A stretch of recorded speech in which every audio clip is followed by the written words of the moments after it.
Welcome to episode 36 of the Die Laugh Love podcast. I want to take a moment to remind you why I call it this, the Die Laugh Love podcast. It's a play on, those corny signs that you'd see in a living room. And pardon me if you have them in your living room that say live, laugh, love. The Die Laugh Love podcast is a reminder that every single one of us, no matter where we come from, no matter what kind of upbringing we have, we're all going to die. That's our one great denominator. And before we do so, maybe we should get a little bit of love and laughter in. Kind of the point of life, I think. So, 35 episodes have come before this. And episode 36, I'm going to come here and I want to be real frank with you. Okay? This is important. A lot of you know me. I see a lot of familiar faces on here, and there's a lot of people who don't know me. So there's a lot of people who are participating in this. They have no idea my story, where I come from, how long I've been doing this, or what to expect. I want to say to folks who might not be familiar with me that I have been doing this since Halloween of 2017, and I've had the honor and privilege of sitting with a lot of people, thousands of people from all over the world. And I use those words honor and privilege because I can't begin to describe what I've gotten out of this work, what I've gotten out of being able to sit with people, hear from their spirits, hear from greater spirits alike, their ancestors, and not to make too much of a plug about this, I did write a book and publish it last May. The Secret to Life Ain't So Secret, the Down to Earth Spirituality series, number one in that series. Everything in this book is things that I have learned along this path, doing this work, sitting with people, sitting with their spirits, and getting perspective from the dead. They have a lot to teach us. They absolutely do. Because every time one of us passes away, we go through a life review. Every single one of us will look at our life, how we lived it, how we affected others, and how others affected us. There's a lot to be gained there for wisdom and insight. With that being said, I want to make sure that you understand that I'm a human being as well. I'm a human being. And what I mean by that is I'm human. I have a life. I have personal struggles. I have emotions. I have mental health that I'm taking care of. I'm not some sort of guru, and I would never want anybody to put me up on any sort of pedestal. Okay. Being in the public eye is kind of difficult because there is a pressure to present that I'm perfect or that I have it all figured out. Well, I want to come to tell you, everybody here, people who might know me and people who are seeing me for the first time, God damn it, am I having a hard time right now? God damn, am I having a hard time? And I'm not really afraid to admit that. And if you need a perfect guru to show you the way through life, this probably isn't the podcast for you, and I'm probably not the guy for you. And I want to tell you why I'm struggling. Here's why. I've got some personal bullshit in my life. But man, oh man, what's going on in the United States of America is breaking my heart. Breaking my heart. It absolutely is. And one of the things that I refuse to do, and I have to make sure that I don't do this, is I need to stand for my values, but I don't want to participate in division or a rhetoric. I don't want to participate in the things that make neighbor hate neighbor. I don't. I see too much of it. And in fact, that's what's breaking my heart is not, government or political parties, but watching people lose themselves. Now, people can lose themselves to political parties, political affiliations. People can lose themselves to advertising. I mean, I cannot tell you the amount of people that I've crossed paths with who will spend their entire sacred life hating their body because they didn't know how to interact with advertising. I should have warned everybody that there was going to be swearing tonight. I'm going to borrow some of my grandmother's French. You're going to get the real unfiltered version of me, okay?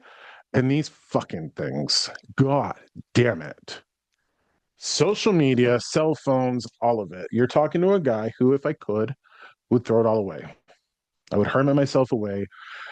But I am a professional psychic medium in the woods of northern New England. I don't have the privilege to hermit myself away. I don't have people just knocking my door down asking me for business. I have to present myself to the world, let people know that I'm doing what I'm doing so I can keep the lights on. Absolutely. I come to you because all 35 episodes that have preceded this have been for you, been for anybody that participated, been my service to the community. This is an absolutely free time that I'm giving of myself. So people who might not be able to afford a full session or people who just might want to mess around and find out can have a little bit of time and see what a medium is about. But here's where this episode is different. Not only is this episode for you, this episode is for me. Here's why. When I sit with a person for a session, I get access to their ancestors, to spirits, to my spirits working through us. It's kind of a triangulation sort of system. It's not that I'm abandoned by my spirits. It's that when I sit with somebody in this way, I get reminded of a lot of the, I think, more spiritual truths that can help us all through whatever we're going through. So,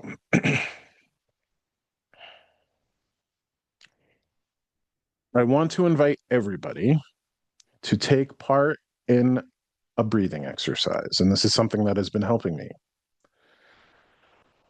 If you've never heard of the fourfold breath, or what's known as box breathing, let me tell you, it is very helpful. And what it is it's an inhale of 4, a hold of 4, an exhale of 4, and a hold of 4.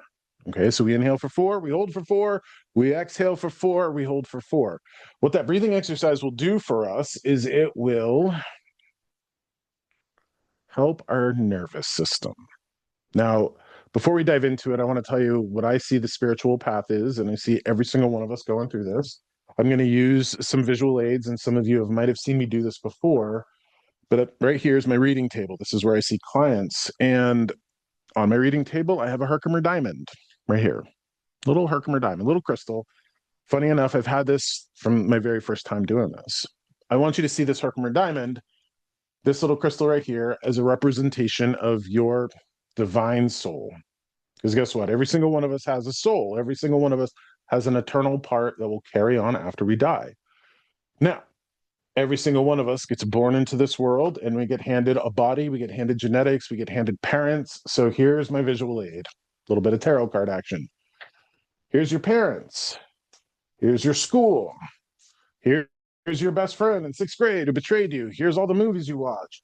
Here's everything that you get exposed to. Now, all of these things that layer over your soul, you could call those your ego, your identity, your id, but this is how we see the world.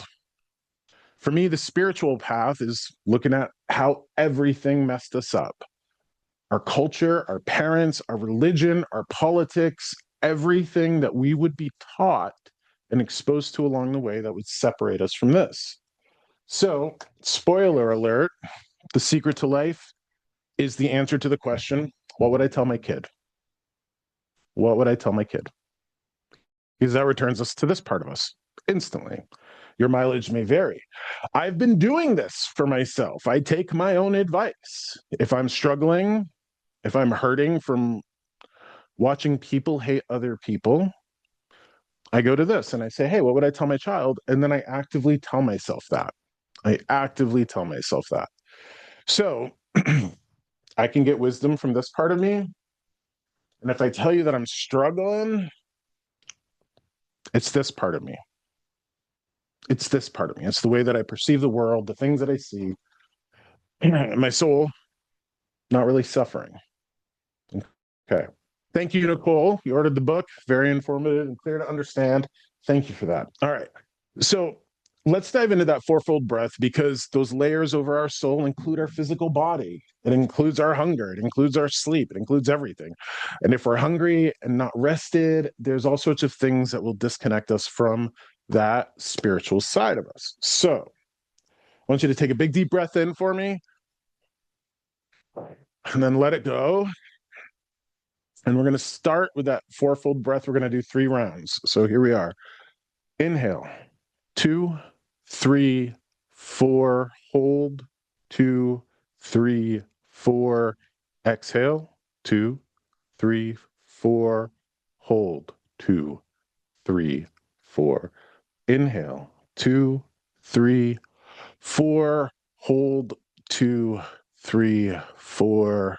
Exhale, 2, 3, 4. Hold, 2, 3, 4. Inhale, 2, 3, 4. Hold, 2, 3, 4. Exhale, 2, 3, 4. And hold, 2, 3, 4. And let your body return to its natural breathing rhythm.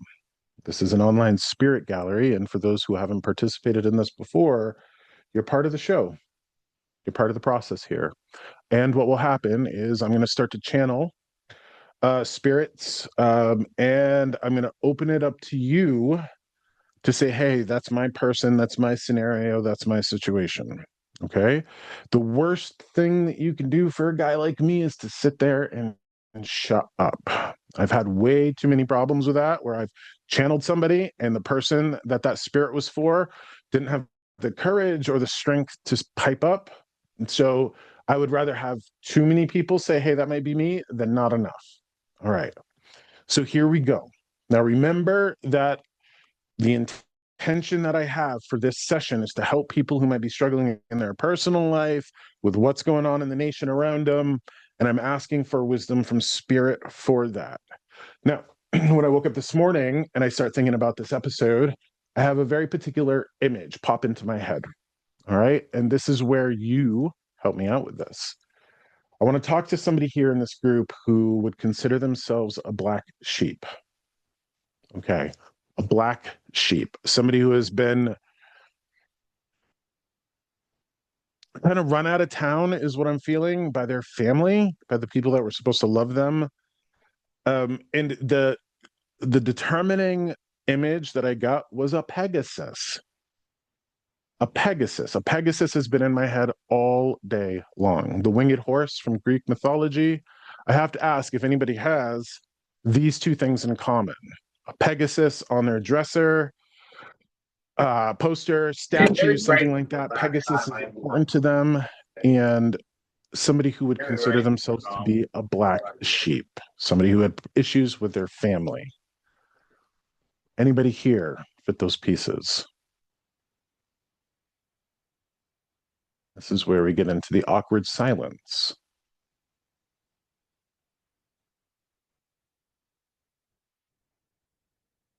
This is somebody who has experienced hatred. And that's the point of this. Hatred. I think that you might have been a little bit of a wild child. I'm getting the symbols that indicate the wild child, somebody who might have had a hell-raising streak at one point in their life. Um, I'm looking for somebody who feels alone and isolated away from their family through hatred. I Raise your certainly, hand.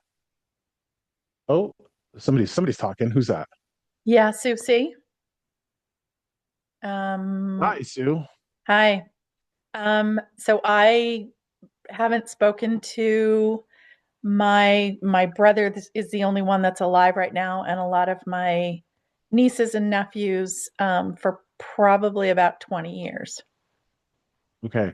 Sue, I'm going to ask you before I get connected to you. I want to make sure that I've got you. I've got the right person here because I've got the energy of a mother here. Okay, who's kind of like wanting to apologize. All right. Can I Okay. ask you, is Pegasus an important part of your life? I guess I'm not really sure because I'm not really sure what that is. Ah, the winged horse. You know, like we grew up with unicorns. Okay. Unicorns don't have wings. The Pegasus is the horse with wings that doesn't have a horn. I would say no, it doesn't. Okay, hold on. This is like a determining factor of this whole thing. So thank you for speaking up. Sure. What that means is when I eventually get connected to this person, you're going to be able to get something out of this. Okay. So, Okay. Emily, I saw you raise your hand. Can I, Emily B, you raised your hand. I'm going to ask you to unmute. Hi. So my whole family's falling apart right now, and my sister has like a music box with a Pegasus on it. I don't know. Yeah. Okay, so that's what I was seeing, Emily. That's what I was seeing. Okay, so hold on. Before I get connected to you, and you say your whole family's falling apart, all right? Anybody else got a Pegasus like on their dresser as a poster, as an anything, and would be considered like a black sheep? Okay. So Emily, you say your family's falling apart. All Yeah, right, I want to talk to you. Hold on, I want to talk to you about this because this may be Emily. I'm gonna start to talk to you like you're this person, but I get a feeling somebody's either not putting the dots together or they don't actually want to talk about this. Okay, so I'm gonna just start to channel the story that I get. All right. Something that's funny that I see. It's crazy. I'm seeing what this is. I don't know if you guys have ever seen this before. I don't know why this is part of the process here, but I'm going to speak to this. Um, everybody here obviously knows what six pack abs are. Six pack abs, like when a dude has six pack abs. All right, whatever. Um, you guys ever see those packs of buns or rolls that come in like six?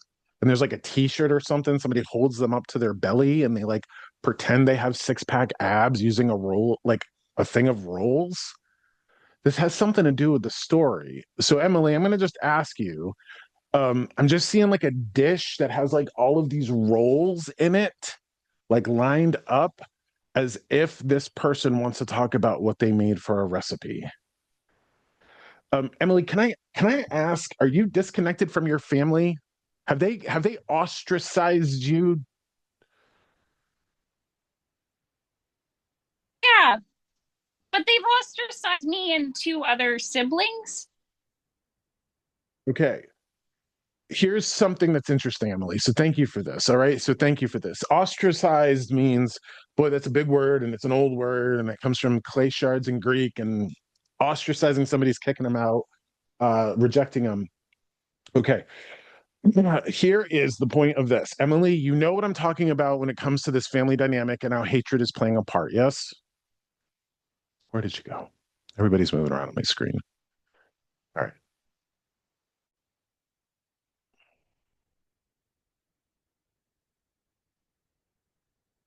Emily's somehow muted again. And I don't know.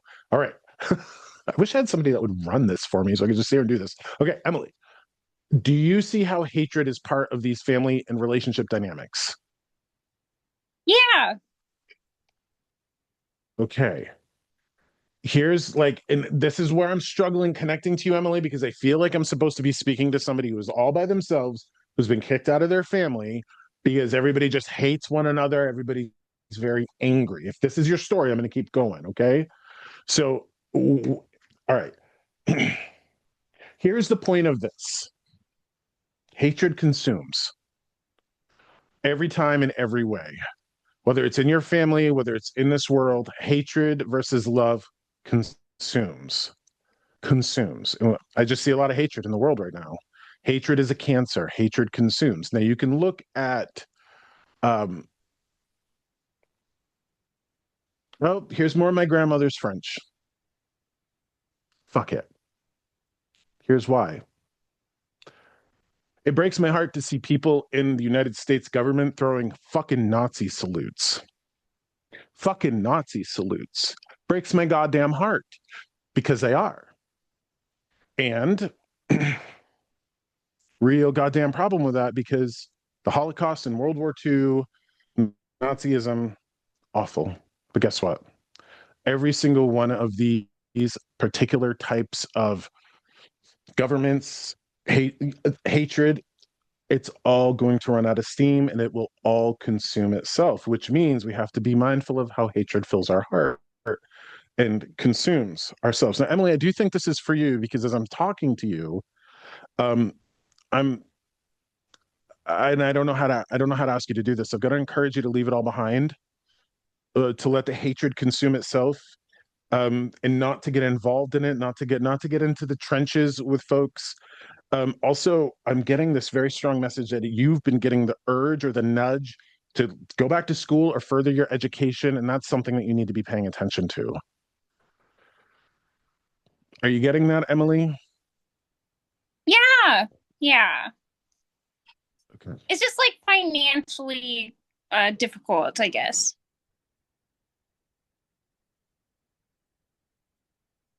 Not impossible. Not impossible. Okay. And here's the lesson in the message for everybody that's concerned about hatred and illness and all of it in this world. Don't worry, it will consume itself. That's what it does. Hatred consumes itself.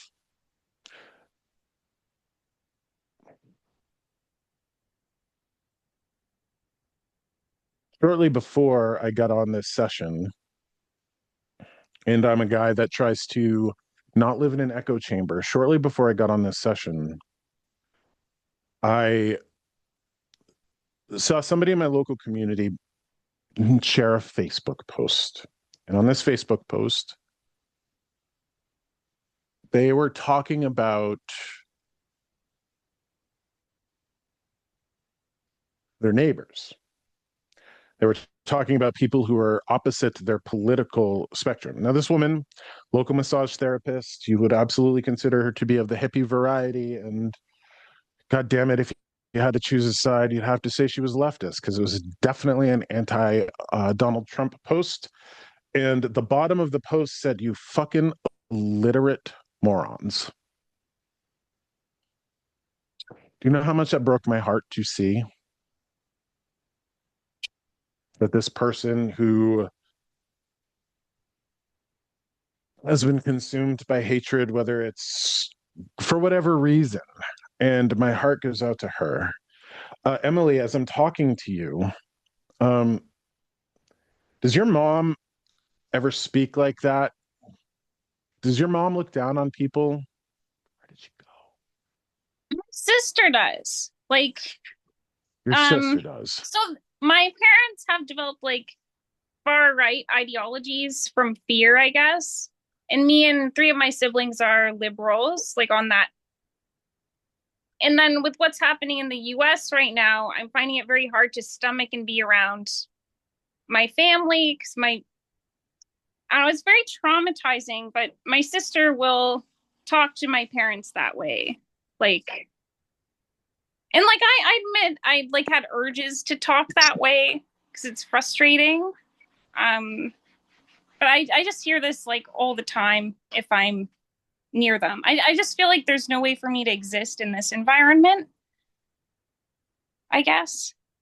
Because I don't agree with how anybody's treating each other, but I mostly don't agree with like the politics of the family. Yeah. So this is why I'm being connected to you. Your sister's got the Pegasus. There's these dynamics in your family. Um, One of the things that I talk about in this book of mine is how we're all algebra equations. And there's a sentence out of this book that says, nobody was born wanting to wave a Confederate flag. Nobody was born into this world wanting to hate their body. Nobody was born into this world loving a political figure. Anybody who comes to wave a political flag, an American flag, even a Ku Klux Klan cape, to wear those. Nobody is born into the world wanting to live to those values, and they do so because of the stories that they're exposed to. Emily, your parents, you say, have adopted far right ideology. All right. When you say quite astutely that they do so from a place of fear. Okay. Well, I hate to say this, but your sister's also a hypocrite. I hate to say it. I hate to say it, but this is kind of the point of it. You know, and this is why I have such a hard time because the Josh part of me goes, oh my God, there's Josh, you're being manipulated by the things that you're seeing that's causing an emotional response. But don't get in the trenches. And that's very difficult for me to do because social media is a necessary evil in my life. I literally would give it up if I could. But Emily, so here's where the difficult part of this is that every day I wake up and I feel like I'm being forced to adopt a political view or to take on a label and march against people who I might not agree with politically, and it goes against every fabric of my being. And here's why this work is so helpful. Okay. I have sat with thousands of people. Do you think every single one of those people voted for Barack Obama or Joe Biden? They did not. And I've never sat with anybody who might have had far right ideology or been on the right of any sort of conversation like that. And I've never had spirits say, "Nope, you're done. You're worthless. We're not talking to you." Because when I sit in that place, a person's spirits are seeing this part of them. And that's the message that I get over and over and over again. Be careful of the stories you're believing. Be careful of the advertisements you're being shown in the news and all of it, because it will drive you apart from one another. Now, Emily, this is fascinating. So you're sitting here as somebody who is experiencing everything that I'm talking about. Everything that I'm talking about, family dynamics breaking up because people have adopted political beliefs. Guess what's going to happen, Emily? The people who adopt these political beliefs and drive a wedge between themselves and their loved ones, they're going to die and they're going to see the folly of their ways. They're going to die and see how they were bamboozled. And every single one of us is bamboozled. The way that I feel sorry for everybody being manipulated, guess what? It's not just politics. If somebody hates their body, it's because they've been bamboozled, because nobody's in this world, born into this world, wanting to hate their body. They do so because of the stories they're told. I also should have warned everybody at the beginning of this, and my apologies. Not only was I going to swear, I don't want to sound preachy, but this is difficult because I think we're all in this time where it's oversaturated with fear and worry and hatred and animosity. And all of those things consume like a cancer. All right. Um, Thank you, Emily, for being here. It's interesting, like oh man, there's an expression when it comes to like subways. They rode the third rail. Thank you for riding the third rail, being that, not over here, not over here. I mean, you can kind of be liberal, but don't participate in the divisionary tactics, because I can see, if left unchecked, your sister and your parents, they could, fall apart from one another, and then they die, and then they go, shit, I just didn't understand the news. That's breaking my heart. It's breaking my heart because it's not just your family, it's so many other families out there. So thank you for this. Now, um, shit. All right, here we go. I have somebody else coming through. So this feels like a brother. This feels like a brother. And I want to, like, I'm asking folks here who have lost their brother, if you had like almost like a twin brother, because now he's coming through and he's laughing at me, and I want to show you what he's showing me. I haven't seen these guys in forever. Do you guys remember in Alice in Wonderland, Tweedledee and Tweedledum? Tweedledee and Tweedledum? Okay.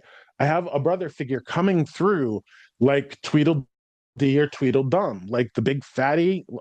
Here I am, fatty, big round guy, right? Uh, and he's silly.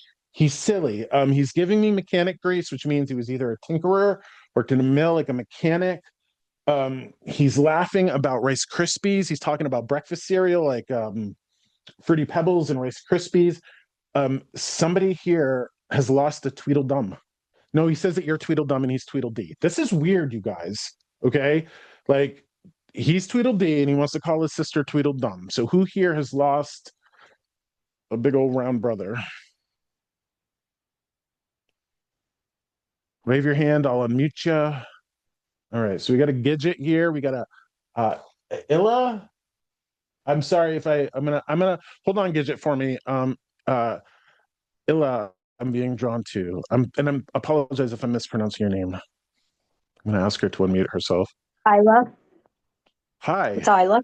Hi, how are Isla. you? Very well, Yes. very well. Tell me about he refuses to be called Tweedledum. This is hilarious to me. Tell me about Tweedledee. My brother, it would have been 1 year on January 23rd. that he passed away. He was a big, jolly guy. Um, he was amazing. Can I ask you, was there a Tweedledee and Tweedledum thing between the two of you? He was a joker, so could be. Did he wear suspenders? No, no, he didn't. All right, bear with me here because that's what he's showing me, okay? And it feels like he would have talked Tweedledee, Tweedledum. So give me a moment to see if anybody else has this story, Isla. All right, I'm gonna ask Gidget to um, unmute herself. Hi, Gidget. Hi. Okay, Tweedledee, Tweedledum.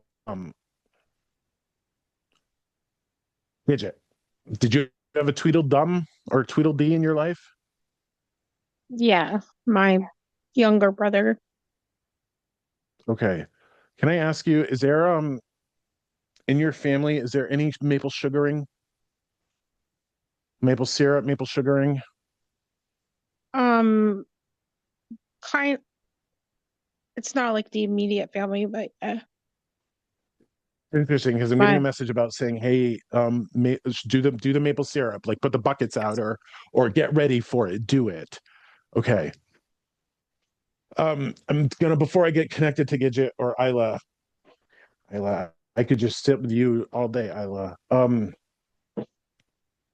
Let's just get away from the Tweedledee and Tweedledum thing. I want to make sure nobody here has a brother Tweedledee, Tweedledum, because that's the symbol that they're showing me. I want to make sure that nobody here had that. Okay. Um, so I'm letting people jump in if they had it, but it doesn't look like they had it. All right. So, um, Isla, in your family, maple syrup at all? Sugaring? We would send my brother maple syrup every year for when it would be time for maple syrup. We would send him his box of apples and maple syrup. We would send it to him in Florida. It was Were you the he only loved it. two? No, I'm the baby of 11. Were you closest to him? Because this is somebody who was close to their sister, like Yes, I close, was like very close to my Tweedledee, brother. Tweedledum. Okay. Sure. All right. Um, did this man have 3 children at all? He did. He had a daughter and 2 sons. Whoever this person is, they're spread thin, and it's interesting because you're here, your spirit's here. They're gonna come in. Um, oh, this is fascinating, Isla. So I'm pretty sure this is for you because he says that I am supposed to take a lesson from you. Where'd you go? Everybody rotates on the screen. I'm supposed to take a lesson from you because you know how to speak clearly. Like you speak your heart, you speak clearly, you communicate your values. But there must be something about the way you communicate your values that you don't want to push people away. Right. Do you hear my struggle? Yes. Like in the world? Okay. He says that I should look at you as an example because part of the reason why I struggle is because being a goddamn public figure makes me feel like I need to shut my mouth so I don't upset anybody. I hate that. I hate that. But I have to be able to speak to my values in the way that you do. But also making sure that people don't feel like they're being picked on or anything. Also, you're not an interior designer, are you? No, no, but This I guy keeps built talking about how he something. loves your house. Like he loves the I did. inside I of your built. house. Yes, I built an apartment for my daughter, and he came over and just was in awe of what I did, how I did it, things that I chose for it. Um, Yeah. Also, he would just come and sit and watch the builders build it, and he would watch my partner, hang sheetrock and put in plumbing, and he just enjoyed watching it. He couldn't help, but he enjoyed watching me put the apartment together. Tell me about his 20s to 30s. Okay, because here's a message for him, all right, from him about this. Okay. Isla. So, all right. I think it's easy for a lot of us to fall into despondency and pessimism based on what we're Mm. exposed to. He's telling, and I can't predict the future. I'm not that kind of guy, but he's telling me, he's like, everything's going to work out all right. This is like him reassuring me about the future. Like everything's going to work out all right. And here's why. Um, hard times create strong people. And he's talking about his 20s and 30s, like what he went through in that second decade of his life or third decade of his life that would have refined him and shaped him and made him a stronger person. This feels like military service are going away. He's talking about that time in his life. What was He that? went to prison. He went to prison. I don't mean to laugh. I don't mean to laugh, but No? um, he became better for it. Yes. Okay. God damn it. Is he really looking at what we're going through collectively as we're all in prison? I mean, this is like what he's telling me, and I guess, maybe there's a conversation between punitive justice and reformative justice, but he he wants to remind everyone here about the perseverance of the human spirit. He wants to remind everybody here, like humans are going to be okay. Humans are generally always okay. And because we pick up and we fight, yet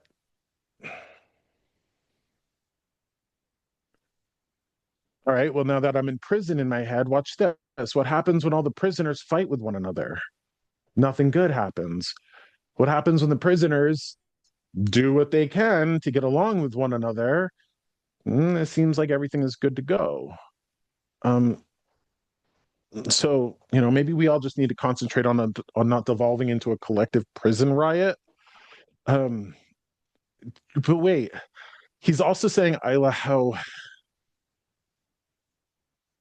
you've somehow along the way shown people how to take the bad parts of their lives and the bad parts of themselves and turn them into better, turn them into better. He's saying this about you. He's looking at your life and what you've done, and you should be very proud of yourself. Like you should be very He proud was of very yourself, proud the of work that me. you do. He was very Yeah, and proud like of this me. is that message. Yeah, like but you somehow helped people go from bad to good, for lack of a better way to put it. Bad to good. You've helped them. Okay. Um, and he won't shut up. Hold on. He won't shut up about my book.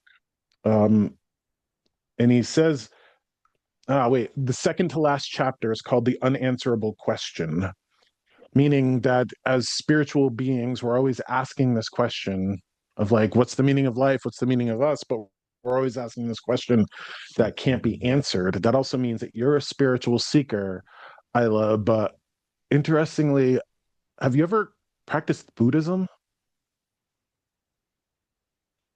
No, but I had a sister who was Wiccan, and she was very spiritual, and um, so she would kind of process some of that with me.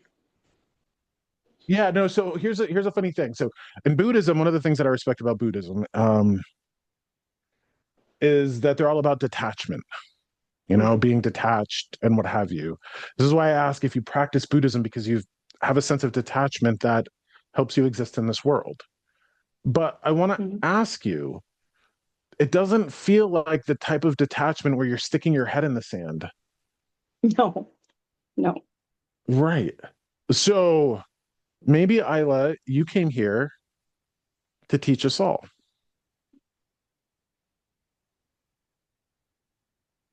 I know, bold idea, bold statement, but Mm.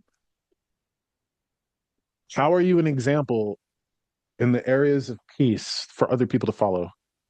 That's my question for you. How do you accomplish your peace? Could you share that with us? Um, it's taken a long time. I mean, peace for me has taken many, many years. Um, I've struggled a lot. My daughter was a very active addict for 10 years. I advocated for her. I advocate for those people. Um, and I try to find the good at the end of every journey. There should be a light. I want to also ask you, remember how I said that you speak up to people, like you speak up? He keeps bringing my Yes. and I'm not one to talk about chakras or energy centers too much, but he keeps bringing my energy to the throat chakra. Like when we don't say the things that we need to say, it kind of gets blocked up. He's telling me Hmm. that you don't have to worry about it. Somehow this area is clear for you, where I think people can absolutely get that I'm struggling with that part, you know? I'm struggling with that part right now in my own personal life. So detachment, I don't know. I kind of find it easier to get along with current events if I take the attitude of a historian or a sociologist, looking at history and people and cultures and seeing how cycles repeat themselves. That kind of helps. I think I might want to lean more into that. Isla,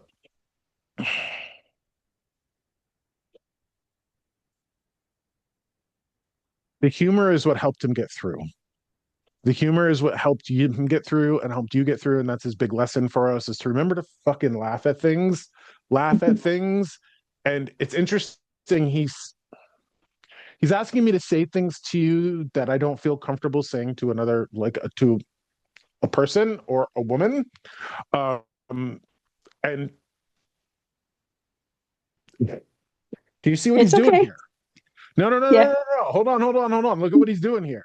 The Josh part of me is blocking off what he wants me to say. So he's messing with my throat chakra. This is what he's doing to me. Okay. Um, do you have worries or fears about dyeing your hair funny colors? Do I? Yeah. No, but my daughter has rainbow hair. Your daughter had rainbow hair. Okay. Yeah. Yep. Um, She colors it all the time. All the time. would you be afraid of like a little purple streak in your hair? I had a purple streak in my hair. Right here. You did. I did Okay. for many years. When? In my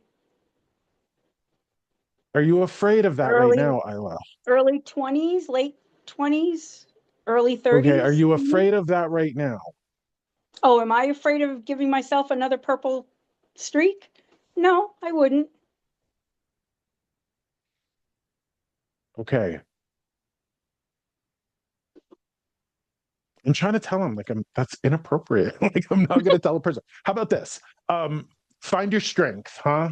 Find your strength. Go get your I think the word that might make sense to you in this, he's telling you to grow some cojones, okay? Oh, And put a little purple streak in your hair. But I'm not here to tell this Tweedledee's sister to grow some balls, which is what he wants me to say to you, to put purple dye in your hair. He's he daring used you to to say do that to me all the this. time. Grow some. Grow some. I Do you see like the challenge that I have here? Because he's pushing on me to say it to you, but I'm like, I don't know this woman. And like she's a woman and I got a whole crowd of women here. I'm not gonna like tell this stranger to grow some balls, but he No, wanted yeah, me to. that's what he would say. Grow some. Grow some. Okay. Where's your conads? Um it's literally what he's saying to me right now, but it has I think to do with you might have in your in as you've progressed through your life, you might have grown a little bit more conservative, where there's a little bit of fear about having a little purple in your hair. So this is where he's telling you to lighten up a little bit, color yourself a little bit, you know, do all of that. Um, he says it's time. That's funny. He says it's time. Okay. Thank you for honoring his memory and thank you for talking to him. He said what he's needed to say. But he also says,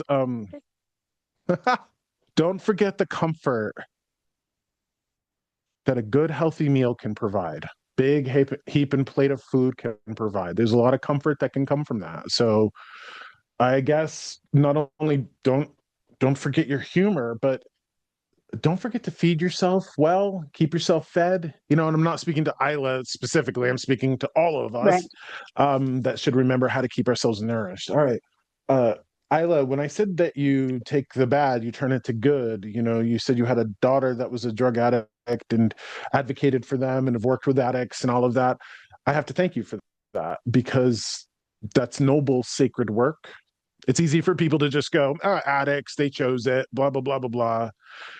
It's difficult for people to find compassion for paths that they never walked through, but you Correct. somehow have. So thank you for I that. have. Thank you for that. And guess what? When you die and you go through your life review, you're not going to have to worry about being a bitch to people. So the opposite is great. All right. So thank you for being you. He really appreciates you. Remember that the connection with him is yours, not mine. And because you show up here, you bring him to me. But make sure that you keep that conversation going with your spirits. And thank you for being you. Thank you for being here. Okay. I wanna talk to somebody now who has their okay, this is a strange thing. Does anybody here write letters to their mother in spirit? Does anybody here write letters to their mother in spirit? Talk to their mom, write, have their mom's handwriting. I am going to do a weird thing. You open this up to people to say hello. That's me. But everything in me is pointing to a particular square here. And I want to call on this person to help me decipher that message. Jill. Hi, Jill. Hi. Unmute yourself, please. Hello. All right. Can I ask, did mom have really beautiful penmanship? Yes, she did. She did. Okay. Can I ask, do you have examples of it? Like, do you Yeah. have her writing? Do you have it in a journal? Do you have it anything like that? Okay. Yeah. How is your handwriting? Not as beautiful as it used to be, thanks to computers. But it used to be quite nice, very similar to hers. Used to be quite nice. Okay.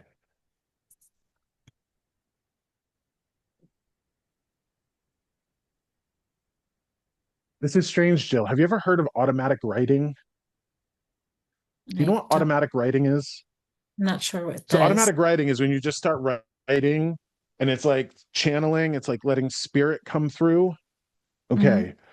Wow. Okay. So when I was giving the example of the crystal with the tarot cards, okay, and we go through a life review, we learn from all of this, we heal from it, reconcile it, what have you. When we get back to this, here's an interesting thing. Your mother is so proud of you, Jill. This is like screaming at me, so proud of you. And yes, you must have a little resentment or something toward her, anger toward her. Like there's something here because she's talking about the things that might have struggled you with your mother. And this feels like a relationship between you and a sibling, like favoritism, all of this stuff, what have you. She's saying it has to do with this part of her, the things that she would have learned, all of this. The soul loves you, but God damn it, was your brother her favorite? like He was first. He's older than me. Okay. And there's definitely was there difference between you and the brother, like in the way that you were treated, the way you were looked at? Absolutely. Okay, so it may not be favoritism, but the reason your mother treated your brother differently is because of the way she was raised and the things that she was taught and all of that. But this part of her is coming through. This part of her would like to communicate to you more, okay, and to talk to you more because uh, the word that she's yelling at me is respect because you march to the beat of your own drum. This is what she's telling me. Like, watch this. The things that she would have learned. Hold on. The things that she would have learned along the way in life taught her that life and people and men and women should be a certain way and life should work a certain way. you also were taught along the way that life had to be a certain way, but she's saying you broke free of this. She's saying that you broke free of your programming and your fears and all of that, and you're being true to this part of you. I cannot begin to tell you how much respect that she has for you, but she wants you to write more. She keeps showing me you writing and writing and write more, write more. I think it's a combination of a few different things. Automatic channeling, if you can look up automatic writing and see what kind of practice that is, and just kind of like get into a mode or a trance and let the hand take over. Okay. There is no way on God. Oh, wow. Not a phrase of mine. There's no way on God's green earth that you failed her, anybody that you love, anybody that she loves, anybody that's here, anybody that's gone. There is no way on God's green earth that you failed her or anybody. You need to hear that. You did not abandon people by being true to yourself. I have to tell you how proud she is of you. Now,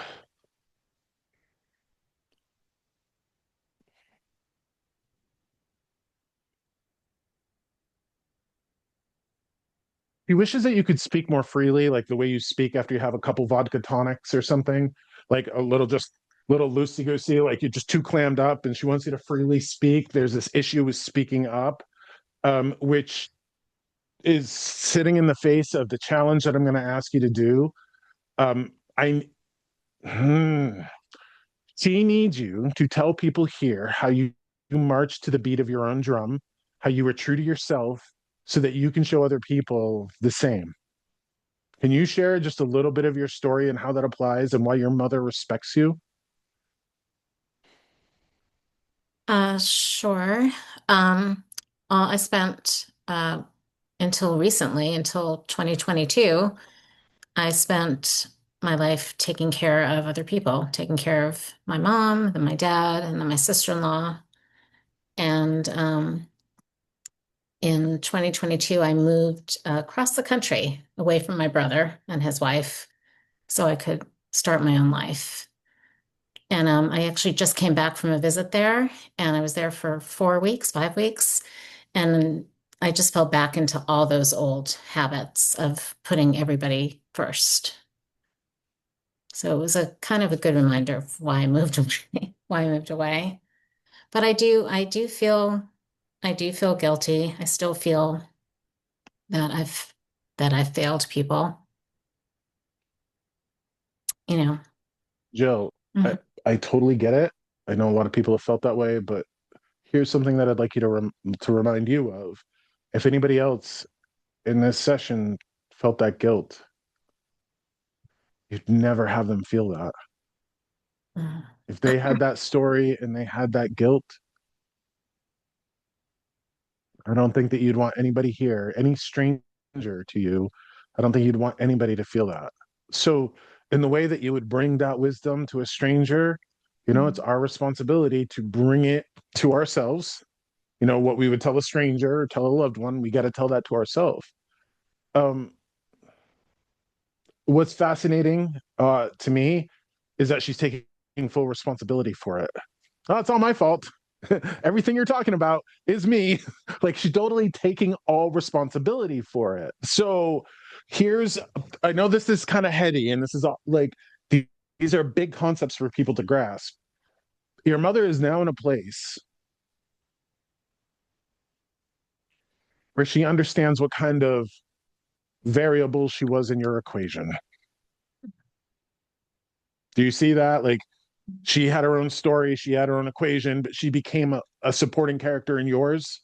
She affected you, the way you see the world, the way you see yourself. Now, this is the heady part. There's no hell. There's absolutely no hell. Hell is regret. And I want to tell you, I'm not saying that your mother's in hell, but I can say that your mother is watching you have unnecessary guilt. And she's like, well, I did that. I caused her to feel that way. So what happens is that when we heal and we learn and we understand and we give compassion and grace to the people that would have been in our equation, and then we sit with that divine wisdom that we would give a stranger, it brings them peace. Do you know what I mean? Like, she programmed you and conditioned you to be a certain way, probably a martyr. You're not that anymore. She's happy about that. She respects you for that. But she's calling you out on your guilt, the sense of failing people, which is that last step you have to take, that sense of closure or finality or acceptance or what have you, because she cannot see this incredible woman that is her daughter suffer unnecessarily with stories that she'd never want other people to hold.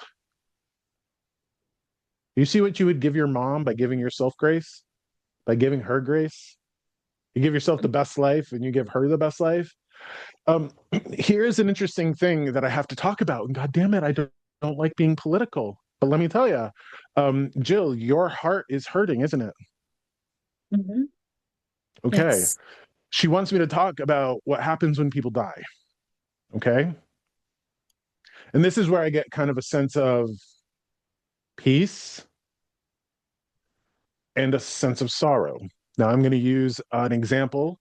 God damn it, she wants me to talk about this. So, this has got to be something that's hurting your heart. Okay.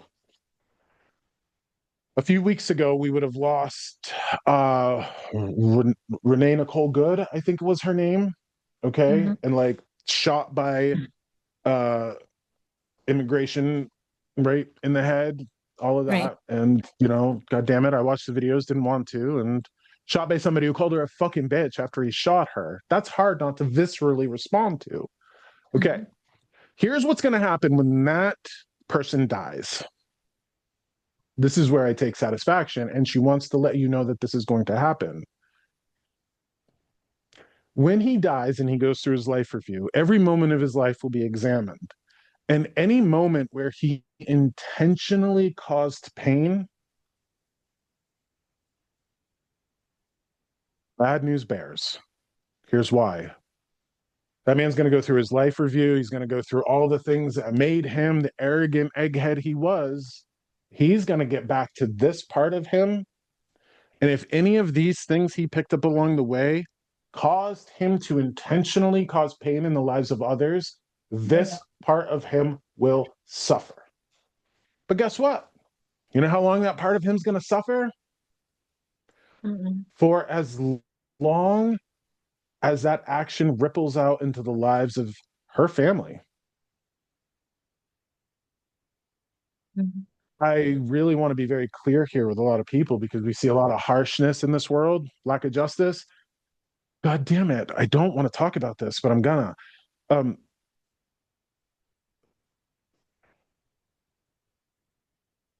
Members of the Ku Klux Klan who have lynched African Americans, tarred and feathered them, killed them. Do you know what happens to them when they die? They go through that life review, they go back to this part of them, and they stand in abject horror to the actions they caused, and they will then help the people on earth who they hurt, the family, all of it. That blows my mind. But it happens again and again and again and again.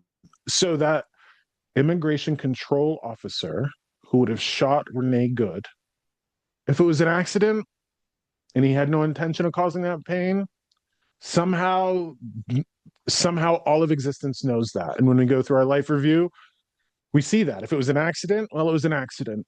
But if he meant to take her life and meant to inflict harm on another human being, I would not want to be him when he's dead. Because he's not answering to God and he's not answering to the devil. He's answering to himself. I know that's a lot for a lot of people to understand. But that's what happens. So if hell is regret, Jill, what is heaven? Being able to look back on your life and see how you intentionally helped people? To me, that's what that would be. She says to you, keep your chin up and remember that this isn't she's trying to say the finale, but that's not what she's meaning. She's like, the human existence is not the end all be all. There's something that comes after it. And it's not just oblivion. It's not just floating above the clouds. There's a lot to it that we're not privy to know. But you need to understand that the great perpetrators of harm and malice in this world, they're not going to not die. They're not going to escape that process. And eventually they'll have to answer to themselves. I don't know how much you're heartbroken about what's going on, but that's supposed to give you and everybody else who is heartbroken about what's going on some comfort in this world. Heartbroken and Oh scared. my gosh. Okay. So Jill, I don't think this is, I don't say what again? I'm sorry. Especially being a Jewish person, and it's and I think a lot about how my mom and dad never really talked about, World War II or any of that. And yeah, so there's definitely some fear and sadness, and I'm not sure what to do about it. I mean, maybe that's the other part where this failure comes in. Like, people say, silence is being complicit, but I'm really not clear what I'm supposed to be doing. Well, thank you for that, Jill. And that's the reason why I'm connected to you here, because when so when these sorts of things happen, right? And guess what, guys? Like, it's not over anytime soon. We got a bunch of untrained individuals in this fucking country running around raiding schools. There's no goddamn way I'm going to ever be okay with that. No way. But I don't need to hop up on a soapbox. And I don't, like I say that, right? Like, I don't need to hop up on a soapbox to make myself like there's this whole idea of like virtue signaling, right? Like I see everybody out there raging on either side, and it's like they're signaling their virtue. I don't need to do that. And maybe like, and here's an opportunity for you. Um, I try not to let this bullshit get me down, but I'm human and I have emotional responses. So it's not always great. Weirdly, in a couple weeks, I'm hosting a friggin' speed dating event.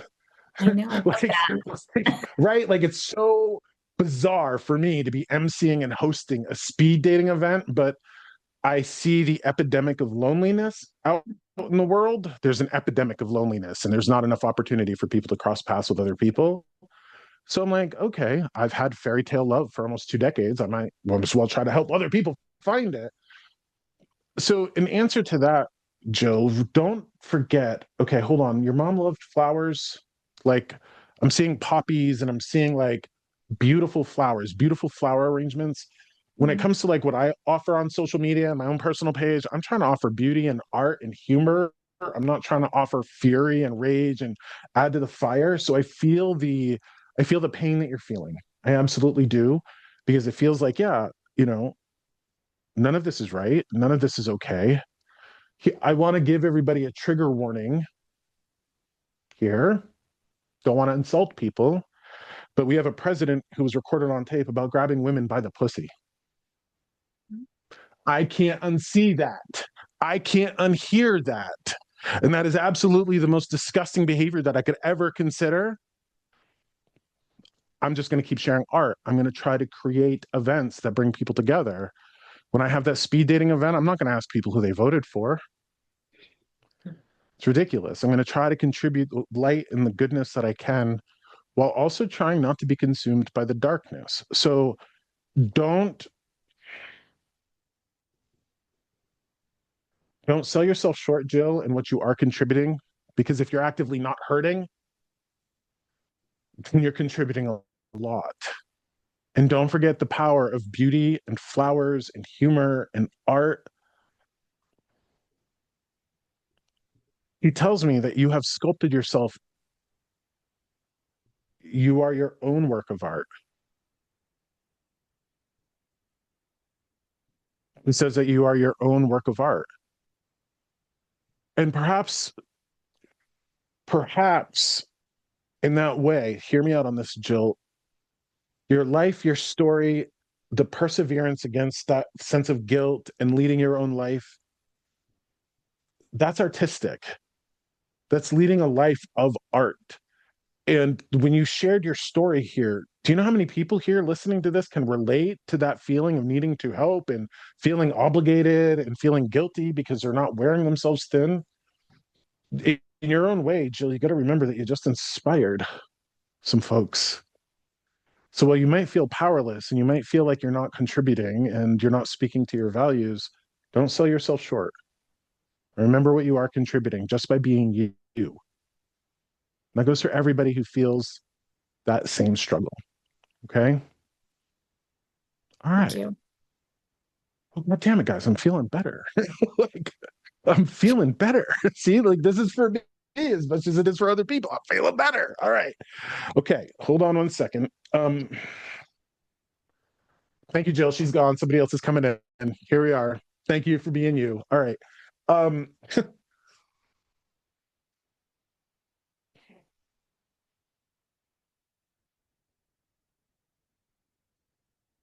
I shouldn't struggle so much with what they're putting me through. Okay. This is okay. So when it comes to your family member and who this person is coming through, this feels like it is not directly above you, like a parent, or a grandparent. It feels like it's off to the side. This is somebody who would have been off to the side.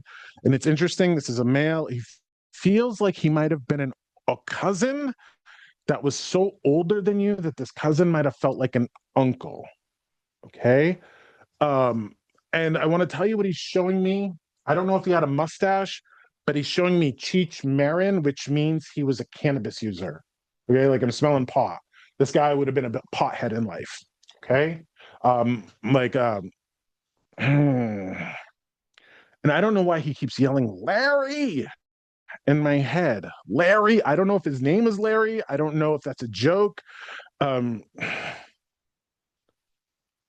But it's interesting because this feels like almost like uncle niece relationship. And he's talking about, he shows me a wing and he says, I take you under my wing. Oh man, okay. Again, he's showing me the mustache. So I don't know if he had a mustache. He might have had a mustache, just like Cheech of Cheech and Chong. He's giving me ocean water now. He's talking to me about the ocean. It's funny because it's like I think that you're somebody who is talking to this person because like he's showing me walking right beside you and like you guys are having a conversation, but he's in spirit. So I think this is somebody that you have a conversation with. Um, he's showing me a birthday cake. It's either been his birthday recently or your birthday recently. He's trying to say happy birthday to you. I'm seeing everything. I'm like, this person might have been with you for. He's showing me riding bikes. He's showing me basketball hoops, like the classic sort of in front of the garage, riding bikes, basketball hoop sort of scenario. Feels like he would have been there. Formative years for you as well, like an uncle figure that was not necessarily an uncle, like a blood sibling to a mom or dad, like an uncle by name or an older cousin. He's telling me this. Who is this? Who here has this person? It sounds like it's my daughter's in this group as well. And it sound like if it is uncle, my brother passed away and they were super close. I don't know what you said cousin though. Brooklyn. Do you know like how older cousins can kind of feel like siblings? This I mean, this Yep. might be an uncle, but Shelly, I got to ask you: was your brother a cannabis user? Yep. And my mom's Okay. nickname was Cheech. So when you said Cheech and Chong, I was like, ah, Okay. All right. Here we go. Is your daughter in here? yes, her name is You Brooklyn. said your daughter's in here. Okay. Well, we're gonna get real personal here. Okay. Um, so who's the daughter, Shelly? Get her to unmute herself. If you're Shelly's daughter, unmute yourself, please. Hi. So, Brooklyn. Okay. Yes. All right. Well, Brooklyn, we're all going to get real comfortable here. Okay. Okay. We're going to get to know each other real well. Okay. Um, I'm gonna mute because I have a 3-year-old and I'll have Brooklyn speak, but yeah, I'll no, no, come no, back no. to It's okay. It's okay. It's okay. It's okay. So Brooklyn. You share you share some things in common with your uncle, huh? Yeah, some Okay. things. Okay. That's all we're gonna say about that. Um, okay, hold on.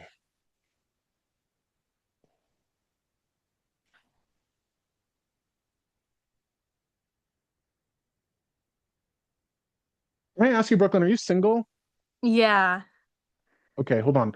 He's showing me like he's a turtle shell around you, and he's trying to protect you from what feels like shitty young men. I was in a real bad relationship for 4 years and I've been away from it for a while now. Okay, be careful, because unfortunately, people who are in bad relationships, they can um, tend to repeat those patterns if they don't learn from them. So make sure you Yeah. learn from that experience. And um, oh boy, make sure that you understand.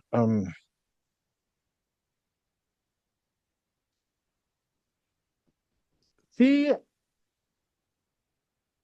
he says, make sure you understand what flips your switch when it comes to red flags because you're more like your mother than you realize.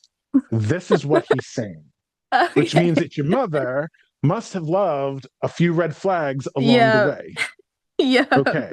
Definitely. 100%, unfortunately. All right. Well, okay, hold on. He's applying this to what's going on around everybody right now. Um, you didn't you didn't fail if you learned. Like if you learn, you didn't fail. Do you see? And so he's trying to talk to us about collectively where we're at, where a lot of people feel like, and I can't say objectively that this is happening because, trucks are still running, gas is still pumping, electricity is still on. A lot of people feel like America's going to the shitter, but Hmm. why is it funny? He's so funny. He goes, no, the outhouse is better. He shows me an outhouse with like the moon on the door. He's laughing about the outhouse. He's like, America is like going into the shitter, but no, America's learning and growing. And the only way we fail collectively is if we fail to learn. Hmm. Do you understand that? Okay. So Brooklyn, he also says you want to be mindful of, oh, God damn it, strong jawlines. Huh. You know what I mean? Like uber masculine, Yeah. yeah, you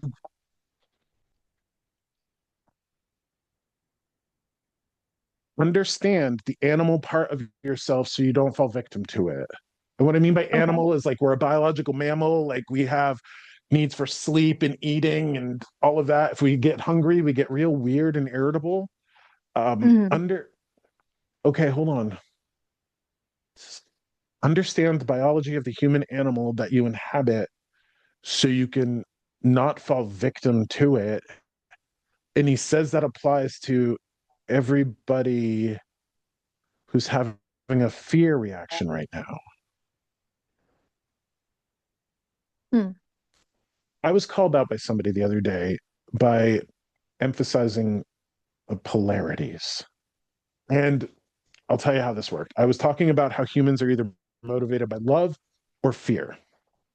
And somebody called me out on it and said, well, these situations are too complex. You can't distill it down to love or fear. And I'm like, well, I mean, easy for you to say. And I get where you're coming from that. But guess what? In the world of spirit, where we go and we die, there is zero fear.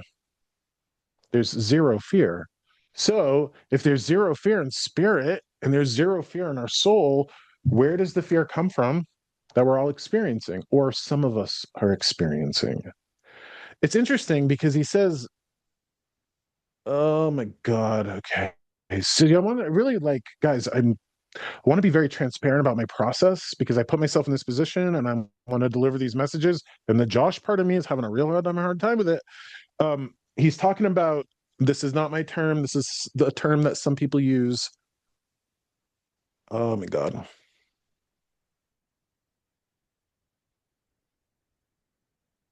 Kicking me in the ass to get me to say this. All right. He's talking about the term, and I put it in quotation marks, illegal aliens. Okay. And the reason why he does that, he's saying, like, you want to get people all afraid of shit? Point them in the direction of somebody like that. Humans are tribal. Oh my God. Humans are very tribal. It's easy to manipulate people through the idea of like the invading foreigner. Um, in fact, he's laughing at that shit because humans are ridiculous. He's like, just humans are ridiculous. Humans are so silly in the way that they act because they don't understand the animal part of them. They think they're perfect. They think they're so divine in nature, but they forget the animal part of them. Uh, why does he show me your toes, Brooklyn? Do you got a toe ring? Like he's showing me No. specifically your little toe. Have you stubbed it? Why is he showing me that? Shelly, you can unmute yourself because I don't think the 3-year-old is going to kick up in the background. Oh, he's sleeping. I just saw. Notice he's sleeping. My brother used to pull on her toes and crack them. I don't know if she remembers that, but I don't know. Okay, because he's laughing about the toes, but that's So, like, sorry, I thought I was unmuted. My brother used to crack her toes and pull on her toes. I don't know if that's, okay. Yeah, no. That would be it. That would be it. That's funny. but So, Brooklyn, do she you would remember get not really liking mad that? and Yeah, him pulling my toes, I didn't like it. he popped them. He would pop them all the time, and she would get so mad. That's what I can remember for. Well, he's showing me your toes like they're important, and there's that memory of him pulling on your toes. And he showed that to me when he was giving me this message about the animal side of ourselves. Huh. And I mean, like, this feels like it could go into a whole conversation about bodily autonomy. You know what I mean? Don't touch my goddamn body. Don't tickle me. Don't make the little kids hug people if they don't want to hug people. That sort of conversation. Yeah.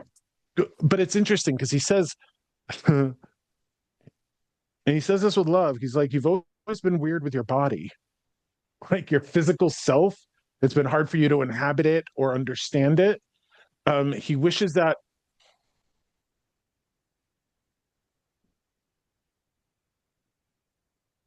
he's like, you should take a biology class again. You should understand yourself. You should understand human biology and physiology and like all of that. He wants you to like understand that because if you don't understand your animal compulsions, then you can fall victim to them.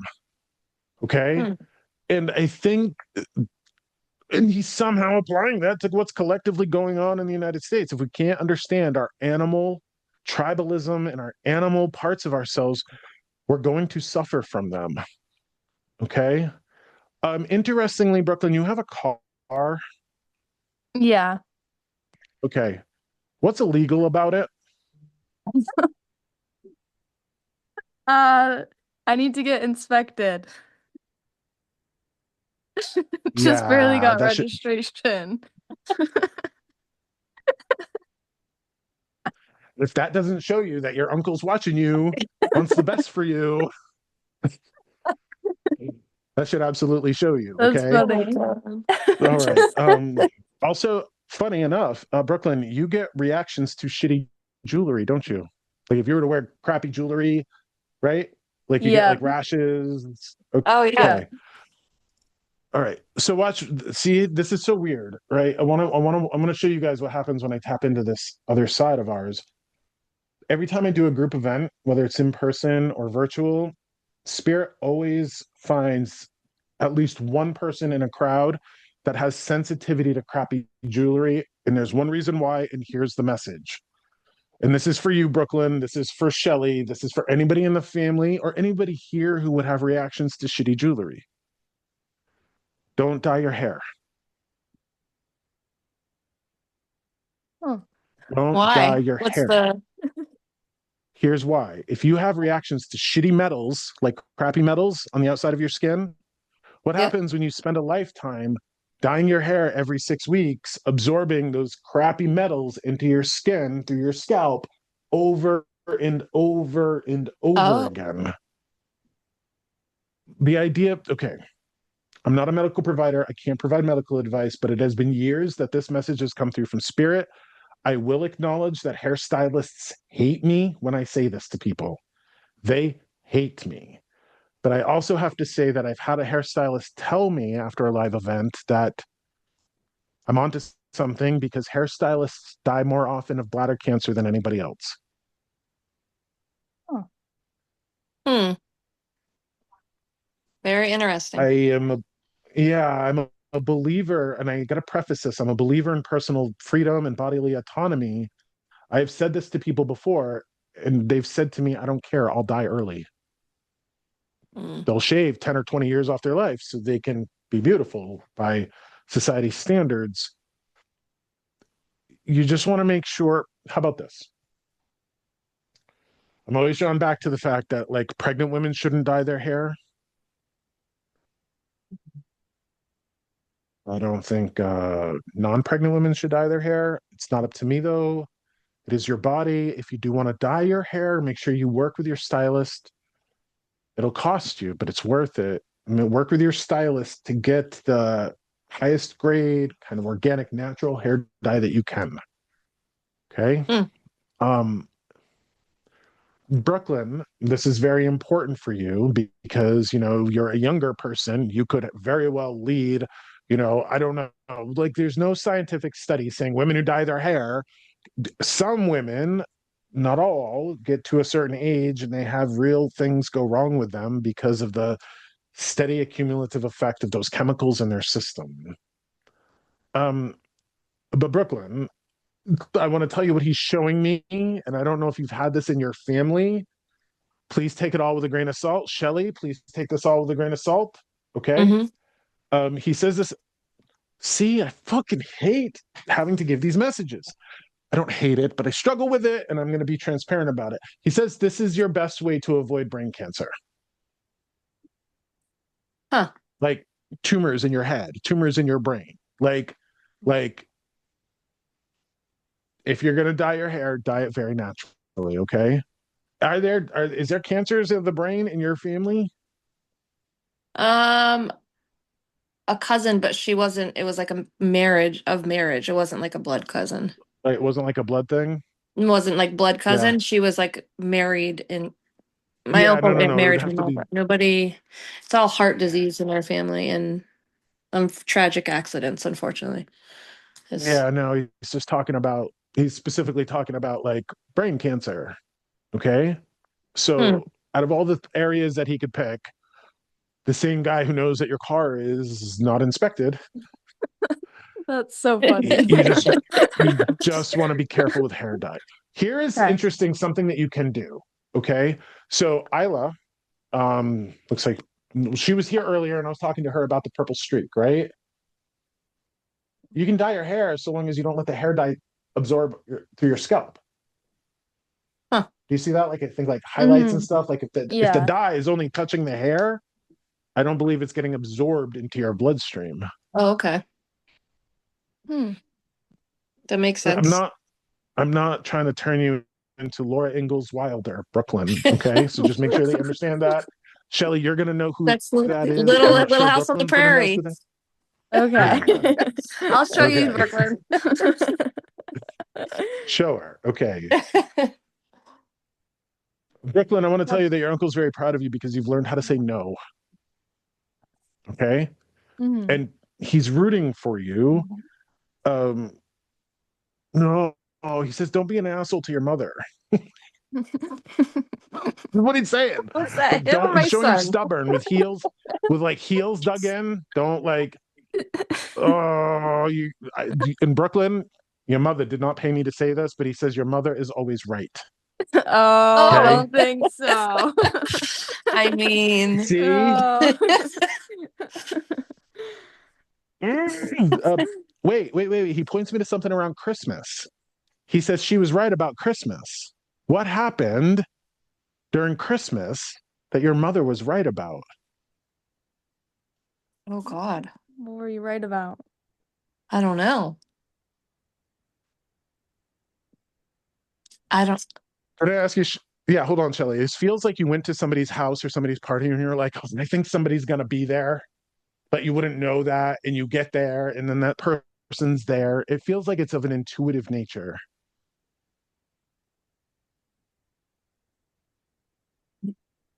Uh, I don't know.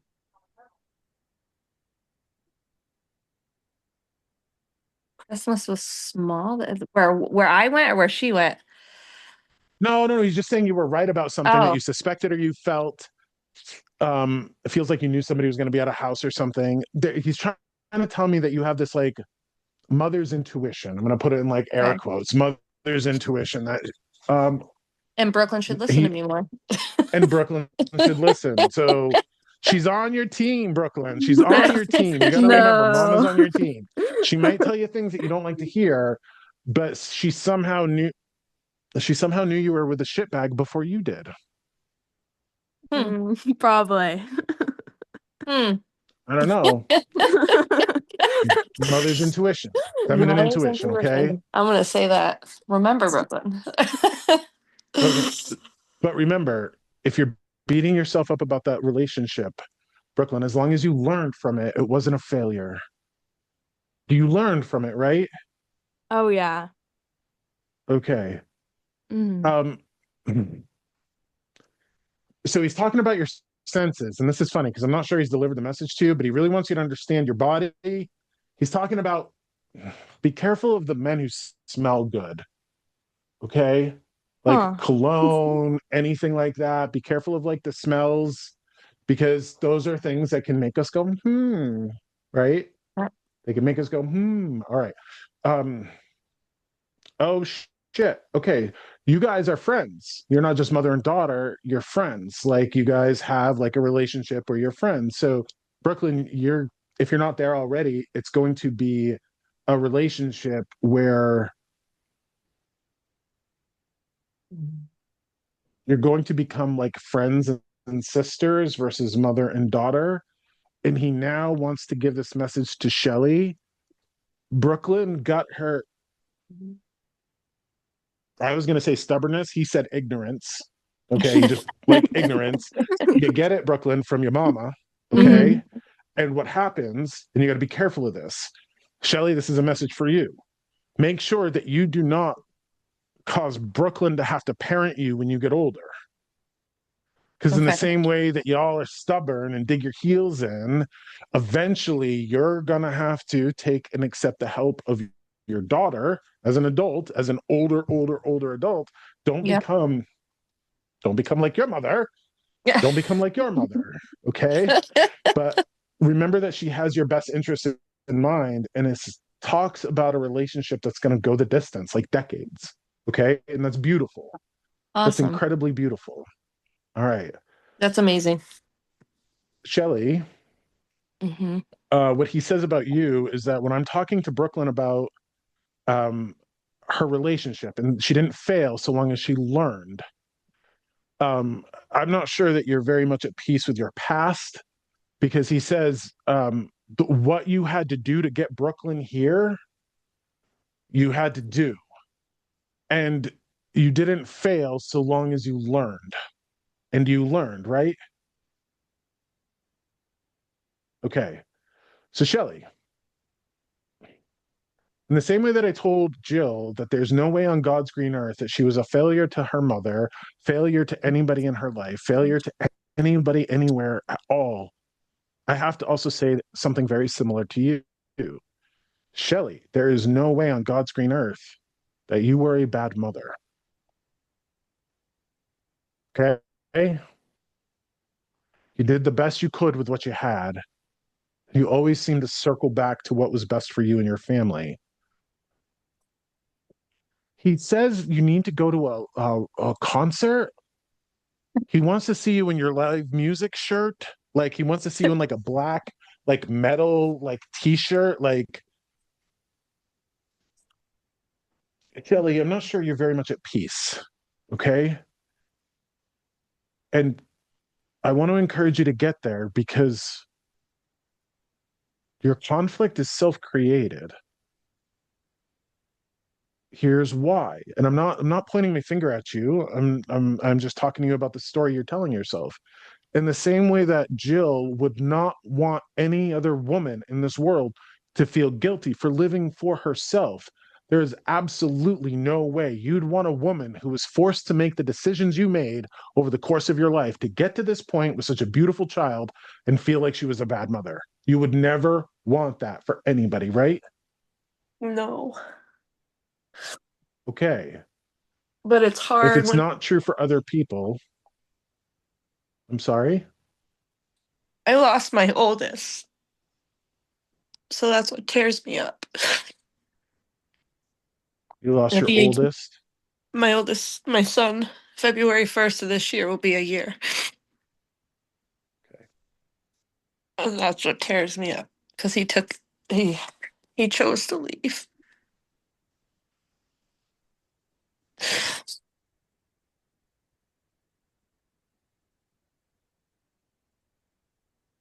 It's been a Really. lot. I know it. I know it. Thank you for sharing that with me and the rest of us, because I know that you know this, but I do have to say it every time I encounter this circumstance. You're literally dealing with the heaviest and worst thing a human being can go through. To lose a child is the worst thing a human being can go through. To lose a child to their own hand makes it doubly worse because, we're their parents. We're supposed to take care of them, Yep. right?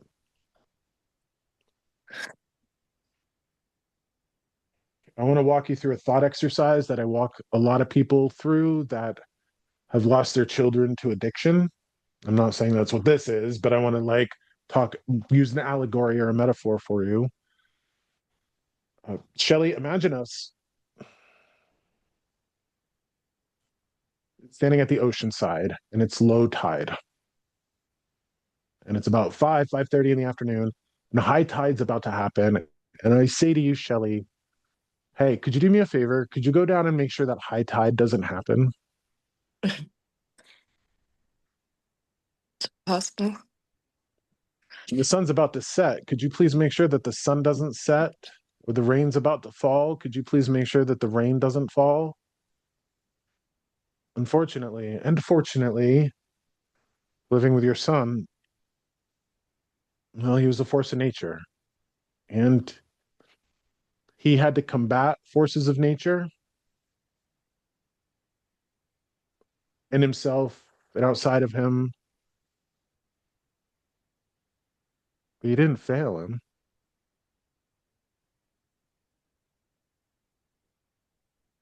Just because you could not speak the language of his ghosts does not mean you failed him. What a beautiful sentence that is. Just because you could not speak the language of his ghosts, talking about his mental illness and the things that he was struggling, you couldn't speak that language. Doesn't mean you were a bad mom or you failed him. I do want to let you know something, okay? And this is, you have a picture of him in front of a roller coaster in an amusement park? Yeah. I'm in Brooklyn. Okay. Yeah. There's that Great Escape in Lake George. Yeah. A couple of the things that you got to know. And I know that you're a mama who's suffering, but I can't mince words with you. I don't sugarcoat this stuff. Okay. There is no hell. Okay. Let's just get rid of that bullshit. There's no lake of fire where we burn for all eternity. But there is suffering in the world of spirit. And it's not all puppies and rainbows. It's not all puppies and rainbows. There is suffering. And the only way that suffering exists in the world of spirit is because we suffer here. That's it. So when we want our people that have passed on before us to live in peace, we have to do our damnedest. Like for them to rest in peace, we have to do our damnedest to live in peace. We have to. We have to give them grace and we have to give them understanding and we have to give them compassion. And we have to understand it wasn't their soul that did that action, it was the things that were burdening their soul.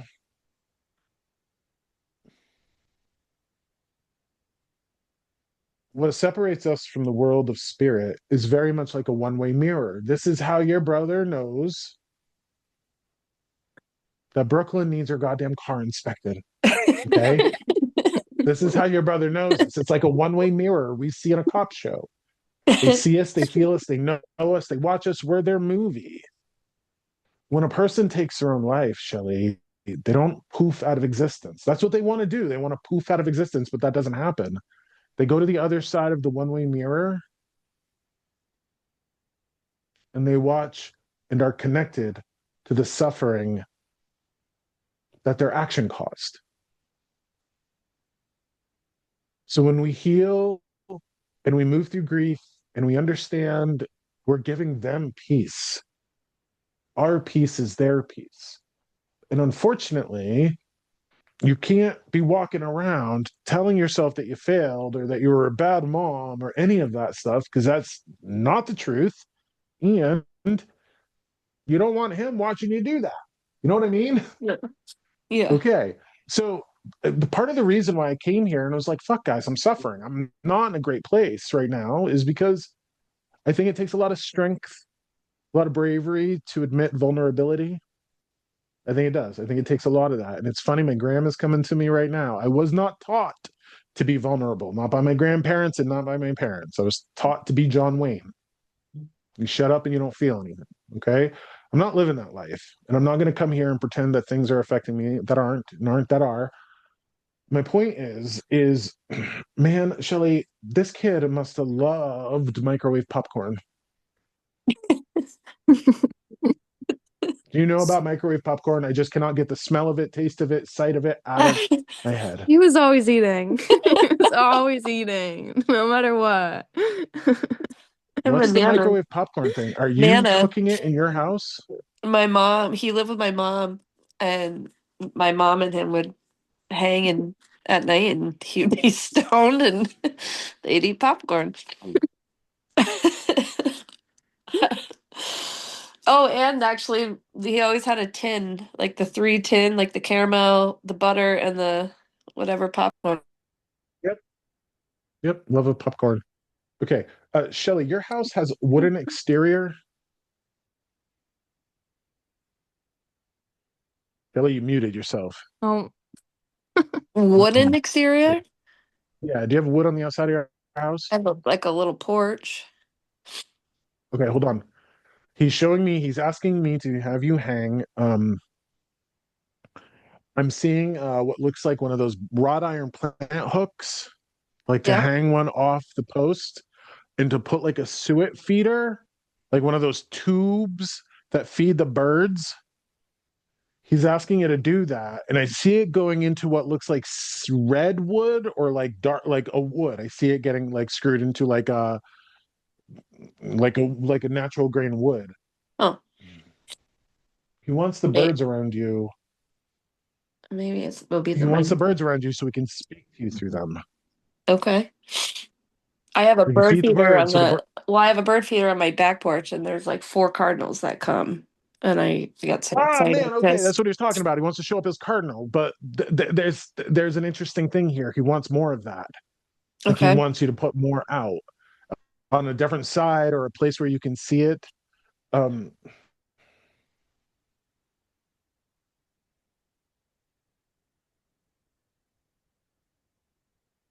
Shirley, your mom smoked? She smokes like weed. She smokes. Weed. Yes, Okay. weed. Here we go. Okay, okay, Yeah. okay. Her Yeah, nickname's cheech. Cheech. Okay, cheech. Yeah. Yeah, cheech. All right, all right, all right, all right. He's see, it's a funny thing when I was talking about like the older cousin and then your brother and then the uncle.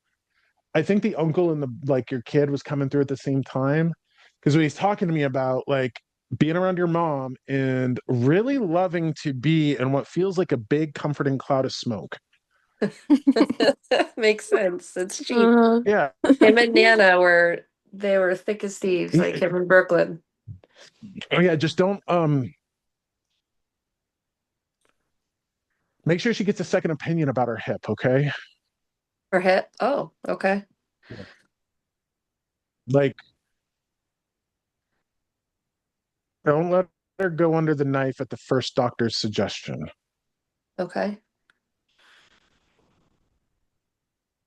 You get what I mean by that? Like if she has a hip problem and like, oh my gosh, you need a hip replacement, put the brakes on and go get a second opinion. Okay. Don't let her go under the knife, under the first opinion. Um, Interestingly, he says you'll never get her back. I don't know what that means. It might be like medical complications or something like that, Okay. but just make sure that she, like, if she can help it, not to get a hip replacement unless it absolutely is something that. So, Shelly, I don't know where you're from, but like right now I'm sitting in Littleton, New Hampshire. Okay. So in where I'm from, we have a couple of local hospitals, but like in our area, if you need like a big hospital, you go south like an hour and a half to Dartmouth, Hitchcock, in Lebanon, New Hampshire. They're talking about the difference between like the local little hospitals and clinics versus like the big Okay. one, Yeah. and like make sure if anything becomes intrusive, like operation for your mama, make sure you go to the bigger hospital, the bigger Okay.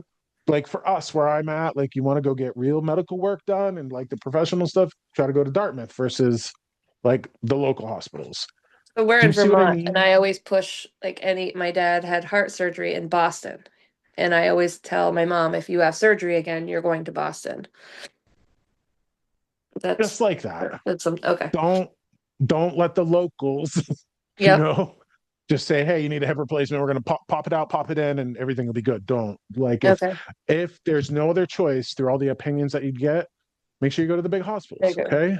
Okay. So Shelly, lean into your own intuition, please. Like Okay. your own intuition, because I keep getting the like, hey, Brooklyn, listen to Shelly, listen to your mom. And then the whole it feels like you're going through things that I'm talking about right now. So you got to listen to your own intuition, okay? Um, you would not expect conversations like this out of your brother. And it's interesting because I get like all of a sudden I get like Trans Am exhaust motors revving, things like that. Did your brother have a Trans Am or a Camaro? He had it was a convertible, it was a Mitsubishi, but he also had like snowmobiles, a convertible Mitsubishi Eclipse, a snowmobile, a couple snowmobiles, a boat. Yeah. So basically, what he's saying to me is, you would never expect a guy who would have been alive in the world and acting like he did to come through with like society insight and all of that. And what he wants to say is that if personally we can suffer from animal stuff because we don't understand it, collectively in our country we're suffering from animalistic behavior in nature. This is what he's saying to me. He's like, you would never expect me to say this while I was alive, but this is No. what we're all watching Earth go through right now. It's like we're collective, like society's a teenager, like teenagers are kind of arrogant, ignorant, they trash their own room, they Yep. fight with one another. It's like collectively we're all teenagers. And the best way to deal with teenagers is to find grace for them. You don't have to put up with their shit and you can tell them to pick up their laundry, but they're also teenagers. So I think it's useful to remember that even the neighbors you disagree with, even the neighbors you hate, are still humans that need grace and understanding. It doesn't mean you need to like them. It doesn't mean you need to sit with them. It doesn't mean you need to go over for Sunday dinner. But how about we just try not reacting from fear and hatred and see where that gets us? Remember that there is a difference between fighting against that which you hate and fighting for what you love. And anybody who fights against that which they hate will consume themselves like a cancer.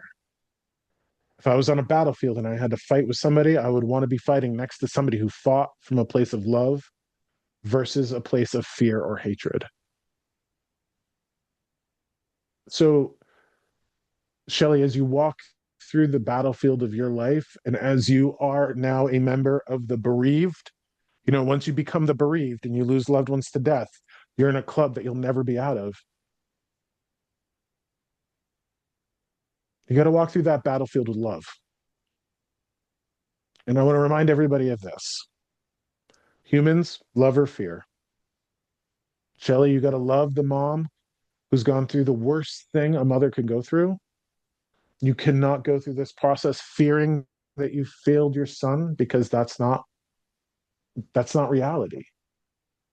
You're as much of a victim of his ghosts as he was. Okay. A reminder to everybody here, when we have to carry a burden for somebody we love, we'll always find the strongest version of ourselves. When we have to solve a problem for somebody we love, we always find the smartest version of ourselves.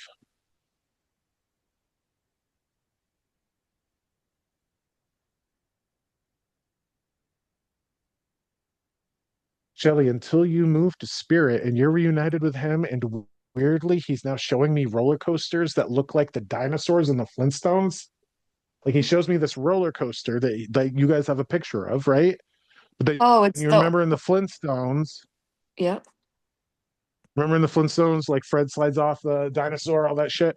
He's excited to show you that. But between now and that time, when you're all reunited, you kind of have to walk through life with love, the strongest version, the smartest version, because your people need you.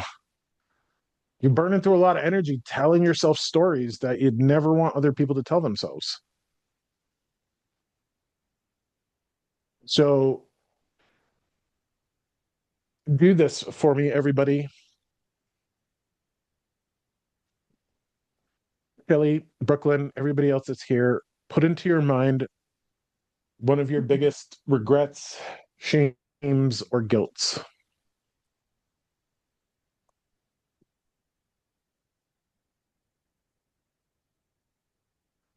Put into your mind what you would tell your best friend or your daughter if they felt that way about that circumstance.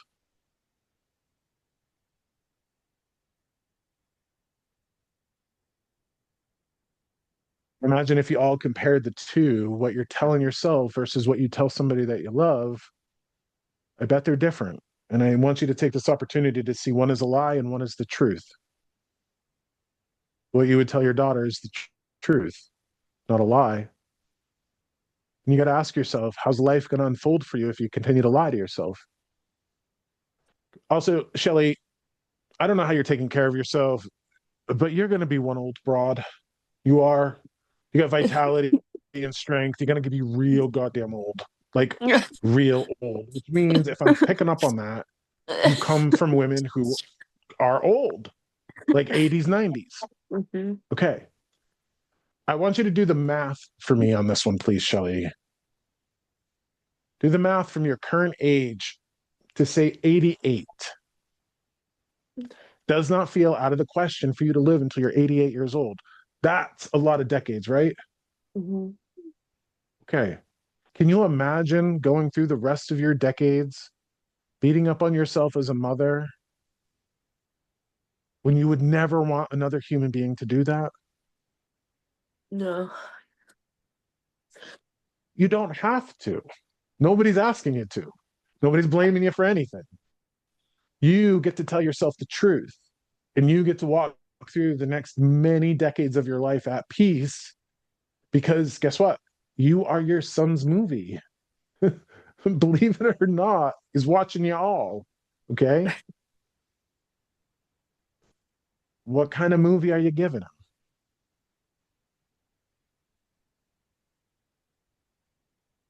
It's weird because he wants you to go to a rock concert too, but he's talking to me about like that freaking rap, rock, country hybrid Luke Bryan bullshit. I don't know what this We is, but we just like, went to Post Malone, Jelly Roll, and Luke Bryan this year.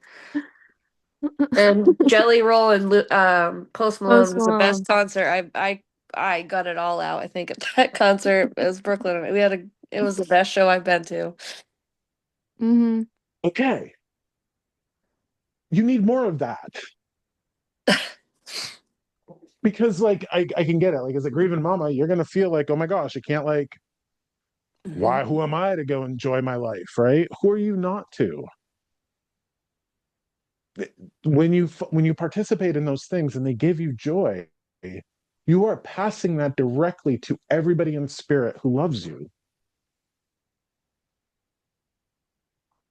What a gift you're giving them just by living your life in a healthy, loving way, right?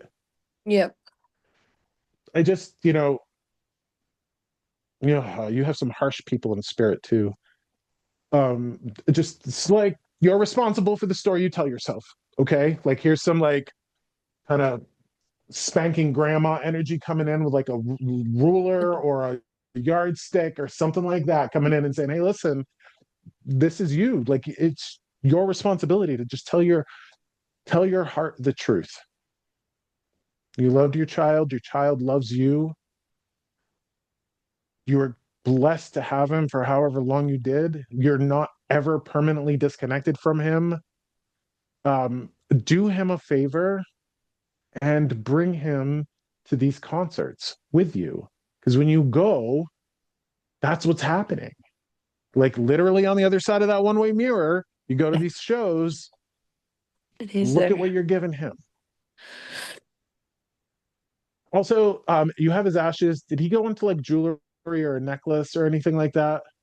I have my brother's and a necklace, but Brooklyn has one of her dad, my brother, and she has her dad's little ash and her brother.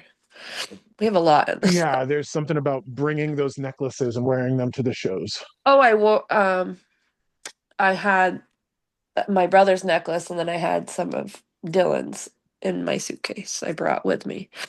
I didn't have it in a necklace yet, though. But yes, I brought all three of them actually. Yeah, just bring them with you because you're kind of, you're living for them, not just living for you, but living for them. Okay. Yep. All right. Thank you. All right, guys. Well, I cannot thank you enough for what you've given me here. The ability to just sit here with strangers and sit here with people that I know, just kind of bitch. Thank you for that. I mean, I have a therapist. Like, trust me, like, love my therapist. Everybody should have one. It's like your personal trainer for your mind. But there was no way that I could sit through this session without talking about some of the things that I was suffering from and opening myself to get the wisdom from those in spirit.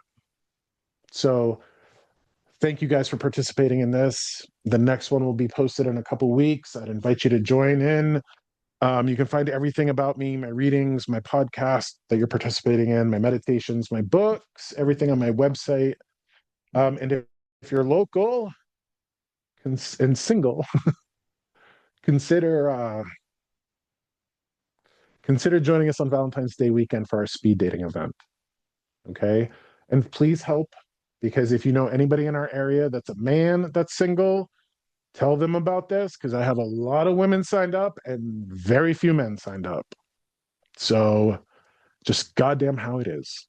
Anyways, all my love to you. Keep your chin up. Remember your love. Remember your art. Remember your beauty. Remember plates of food. And for appropriate times,